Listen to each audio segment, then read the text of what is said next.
صحابی رسول حضرت حذیفہ رضی اللہ تعالی عنہ بیان فرماتے ہیں کہ ہم رسول اللہ صلی اللہ تعالی علیہ وسلم کے ساتھ کسی دعوت کے اندر شریک تھے۔ حضرت حذیفہ فرماتے ہیں صحابہ کرام کھانا شروع نہ کرتے تھے جتنی دیر تک ہمارے رسول اللہ صلی اللہ تعالی علیہ وسلم کھانا شروع نہ فرماتے تھے، یعنی کوئی صحابی بھی اتنی دیر تک کھانا شروع نہ کرتا جتنی دیر تک خود رسول اللہ صلی اللہ علیہ وسلم کھانا شروع نہ فرماتے تھے۔ فرماتے ہیں کہ ہم کھانے میں شریک تھے، ہمارے سب صحابہ کرام کے سامنے کھانا رکھ دیا گیا اور ادھر سے ایک دیہاتی آیا اور وہ آتے ہی اس نے کھانے کے اوپر اپنا ہاتھ ڈالا، یعنی بسم اللہ نہیں پڑھی، لحاظ ہی نہ کیا۔ مجھ سے پہلے لوگ جو ہیں وہ ابھی کھانا انہوں نے شروع نہیں کیا ہوا، اس نے آ کے کھانے کے اوپر ہاتھ ڈالا تو حضور علیہ السلام نے اس دیہاتی کا ہاتھ پکڑ لیا اور اسی دوران ایک اور لڑکی بھی آ گئی۔ صحابہ کرام فرماتے ہیں کہ ہمیں اس طرح لگ رہا تھا کہ جس طرح اس لڑکی کو کوئی دھکیل کے ہمارے پاس لے کے آیا ہو، اس دعوت کے اندر لے کے آیا ہو،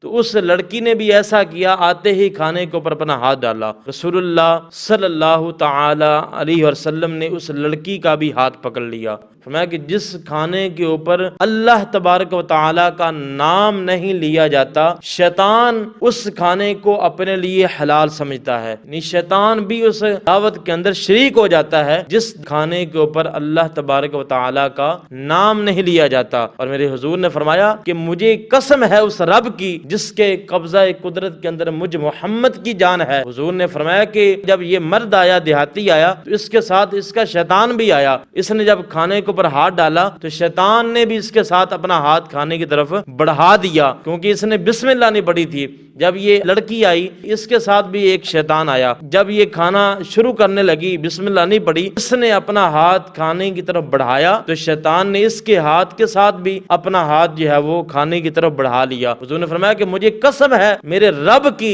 جس کے قبضہ قدرت کے اندر مجھ محمد کی جان ہے، ان کے ساتھ جو شیطان آئے تھے میں نے ان کے بھی ہاتھ پکڑ رکھے ہیں۔ اللہ اکبر۔ میرے محبوب علیہ السلام کی پکڑ کا آپ اندازہ لگائیں کہ حضور علیہ السلام کو رب نے طاقت کتنی عطا فرمائی تھی، اور رب کی قسم اٹھا کے فرمایا کہ مجھے میرے رب کی قسم ہے ان دونوں کے ہاتھ کے ساتھ ساتھ میرے ہاتھوں کے اندر شیطان کے بھی ہاتھ ہیں، میں نے ان کے بھی ہاتھ پکڑ رکھے ہیں۔ تو اس لیے میرے حضور نے اپنے صحابہ کرام کو تعلیم دیتے ہوئے فرمایا کہ جب تم کھانا شروع کرو تو بسم اللہ الرحمن الرحیم پڑھ لیا کرو۔ دوستو، نمکین چیز سے کھانا شروع کرنا اور نمکین چیز پر ہی کھانا ختم کرنا یہ مستحب ہے۔ عام طور پہ یہ بات مشہور ہے کہ آخر کے اندر میٹھی چیز کھانا سنت ہے، لیکن حقیقت کے اندر یہ بات سچ نہیں ہے۔ آخر کے اندر میٹھی چیز کھانا سنت نہیں ہے۔ اگر کوئی بندہ میٹھی چیز کھانا چاہتا ہے تو وہ درمیان میں کھائے، نہ شروع میں میٹھی چیز کھائے نہ آخر کے اندر کھائے، کیونکہ حضور نے فرمایا کہ کھانا شروع کرو تو نمکین سے کرو، ختم کرو